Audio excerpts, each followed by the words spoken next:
ng ating tahanan. Ang pagiging isang ama ay hindi biro, at kailanman ay hindi matatawaran ang sakripisyo at maruga na kaya niyang ibigay.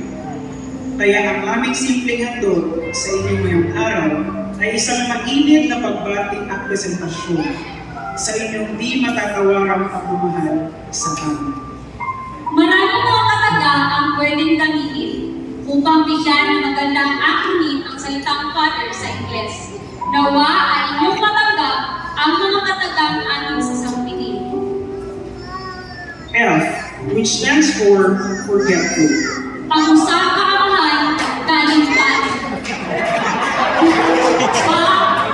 Gusto na ko nga imong maibawan nga akong nahinumduman ang mga panahon nga gikalimtan nimo ang imong kaugalingong kalipay alang panahon. Imong gikalimtan ang pagpalit sa imong kaugalingong pagkaon aron ako makakaon. Nga imong gikalimtan ang imong interes alang ako imong unaon. A, which stands for afraid. Ang usa ka amahan mahinadlokon. Salamat na mga higayon na nahadlok ka o mahadlok ka kay imong pirmiti una-una kung unsaon nga safe kanunay ang pamilya. Luyo sa imong kahadlok o kamalaka sa pagnauna sa pagmaong sa imong pamilya, labaw na sa imong mga anak, nagpabiling ka nga likod, aron kanimo ang inspirasyon na sila makalikod o sa isa't isang panahon. T, which stands for taki, or wala ka sa uso. Ang usa ka amahan, wala kang nauna sa iyang pisikal na kondisyon. He is not fashionable and somehow forget about how he looks. Salamat kay imbis na mahalimanon nimo ang imong kaugalingon, mas nagpatigbabaw ang imong pagkaamahan kanang o imong suoton, imong isakripisyo, alangan na ako'y nindot na masuot. Nagiantos nimo ang usa ka paris nga sapatos, aron ako adunay kamiligan na sumutot sa usa. H, which stands for hunger. Ang usa ka amahan, ang tuson ang bahalag dili na mo isura, basta presentable lang ang iyang mga anak. Salamat sa imong mga paghagod. Dili man maisura usahay tungkol sa imong pagkapugi o paghagod sa pagpanabaho, apan alam ka nako, ikaw niining kalibutan ang pinakagwapo.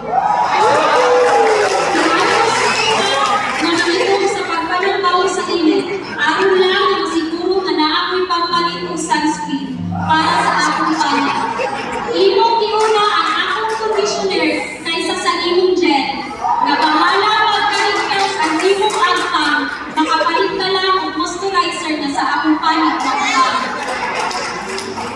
E, which stands for evasive, or bakakon/tik makaroon inon.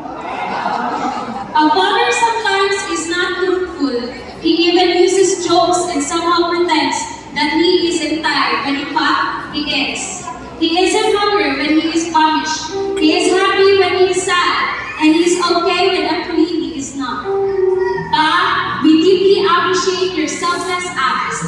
Gusto namo nga imong mahibayan nga dili nimo kinahanglan itago ang imong mga kahuyang, sakit o pagbati. Know that we love you not just for what you can do, but also for what you can and isn't able to do. R, which stands for restless. Dili joke ang imong kakakoy aron sa pagsiguro nga lisod ang pamilya. Adunay pagkaon sa lamisa, adunay balay ng kasulungan, adunay maayong kaugmaon ang imong mga anak, o adunay hapsay na pabuyo ang tibuok pamilya. Adunay mga panahon na dili ka katulog o madismundo ka sa imong pagkatulog, kay walay lain na anaa sa imong una-una o kasing-kasing kundi ang pagkabalaka alang kanimo. We love you. You've always been a kind of father who lends a helping hand, who has a special touch with caring and giving us so much.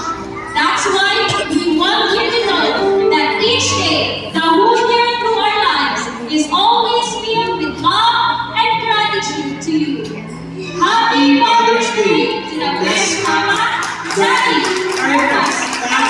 Tama.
Gusto mo mabusog ka? Hindi mo gusto matutog ka na. Bala daw kayo matutog. Tawag ka na.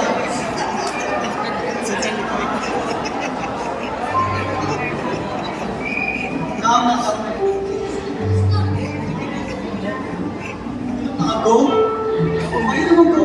Hindi ko kasi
Who's this? Who's this? Who's this?